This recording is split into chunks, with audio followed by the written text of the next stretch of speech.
In the past, Trump's attempts to sue media outlets for defamation have not been successful. But in this case, it's safe to say this is considered a win for Trump against ABC.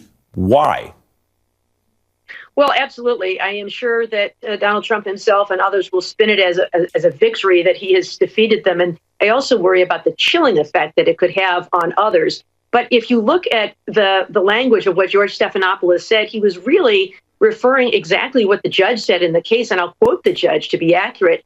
The judge in that case said the finding that Ms. Carroll failed to prove that she was raped within the meaning of New York law does not mean that she failed to prove that Mr. Trump raped her, as many people commonly understand the word rape. Indeed, as the evidence at trial recounted below makes clear, the jury found that Mr. Trump, in fact, did exactly that.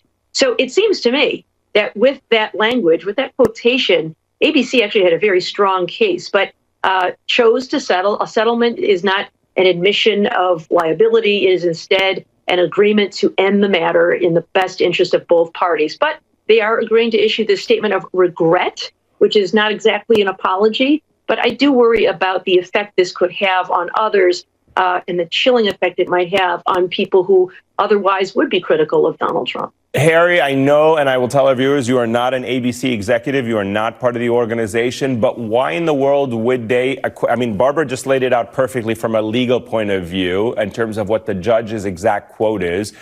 Most legal experts who have kind of opined about this, who have made points about this, believe that ABC would have won this. They have a legal case to stand on in terms of how this was said. Give me your thoughts on why ABC might have done something like this. Well, let me just first add to what Barb said about the law. You know, to prove defamation, you have to prove that Stephanopoulos said something false and knew it was false. As Barb says, it's not even clear this was false. One juror was hesitant about using rape, but rape or sexual assault equally well satisfied what they were having to find. And the judge did affirm this is what they were found. So, yes, I think they had a strong case. I'll say this with no basis whatsoever, but given the strength of the law and the fact that they were going to be deposing Trump in just a few days, and that's always something you want to do if you're on the other side of a lawsuit from him. He can be so erratic and inculpatory.